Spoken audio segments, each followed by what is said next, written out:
அடுப்பில் குக்கர் வச்சுட்டு groundnut oil ஊற்றிக்கோங்க. ஆனியன் போட்டுக்கோங்க. நல்லா ஃப்ரை பண்ணிக்கோங்க. மட்டனை போட்டுக்கோங்க. போட்டுட்டு நல்லா ஃப்ரை பண்ணிக்கோங்க. இஞ்சி பூண்டு தக்காளி நல்லா கிரைண்ட் பண்ணி எடுத்துக்கோங்க. சால்ட்டு சேர்த்துக்கோங்க. 2 டேபிள் ஸ்பூன் மிளகாய்த்தூள்.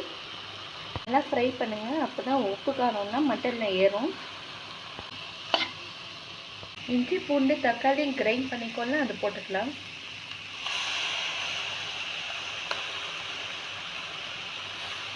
சேர்த்துட்டு நல்லா ஃப்ரை பண்ணிக்கோங்க.